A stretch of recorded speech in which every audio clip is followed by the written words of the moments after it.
पर्दा पोशी पर अल्लाह का इनाम। मशहूर वली और सूफ़ी बुज़ुर्ग हज़रत दाऊद ताई अलैहि रहमा के सामने किसी शख्स ने एक बुज़ुर्ग के मुताल्लिक़ कहा कि मैंने फ़ला जगह उसको नशे में मस्त पड़ा हुआ पाया है, इस हालत में कि उसका लिबास और पगड़ी के आलूद थी और कुत्ते उसको चाट रहे थे। हज़रत दाऊद ताई ने ये बात सुनकर नागवारी ज़ाहिर की और उस शख्स को फरमाया, अगर तू इसका खैर ख्वाह है तो उसको वहाँ से उठा दे। वो शख्स ये सुनकर शर्मिंदा सा हो गया और ऐसे हैरान हुआ जैसे गधा कीचड़ में फंसकर खड़ा रह जाता है, क्योंकि ग़ीबत करने से उसका मकसद ये न था कि मुझे आगे से ऐसा जवाब मिलेगा। न जान रफ्तन पाए मजबूरन जाना पड़ा और कंधों पे उठाकर लाना पड़ा। उठाकर ला रहा था और लोगों के ताने सुन रहा था।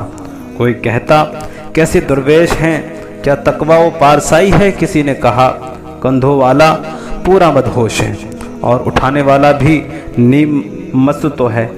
बद से बदनाम बुरा सादी फरमाते हैं, अवाम की लान तान से तो गर्दन पे दुश्मन की तलवार का चल जाना बेहतर है। खस कम जहाँ पाक बड़ी मुश्किल से उसको ठिकाने पे छोड़कर आया और पूरी रात शर्मिंदगी से सो न सका।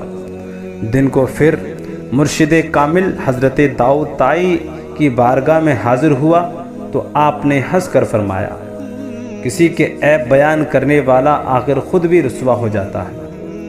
अहलुल्लाह पर्दा पोश होते हैं और किसी की बुराई सुनकर खुश होने के बजाय परेशान हो जाते हैं और उसकी इस्लाह की कोशिश फरमाते हैं, जबकि ग़ीबत को हदीस में ज़िना से शदीद करार दिया गया है। जब अल्लाह के बंदे इस कदर पर्दा पोश होते हैं तो अल्लाह ताला की सतारी का कौन अंदाज़ा लगा सकता है? अल्लाह ताला की सत्तारी का कौन अंदाज़ा लगा सकता है? तो दोस्तों, हिकायत पसंद आई है तो हमारे चैनल को सब्सक्राइब करें, बेल आइकन को दबाएं और अपने दोस्तों के साथ ज़रूर शेयर करें।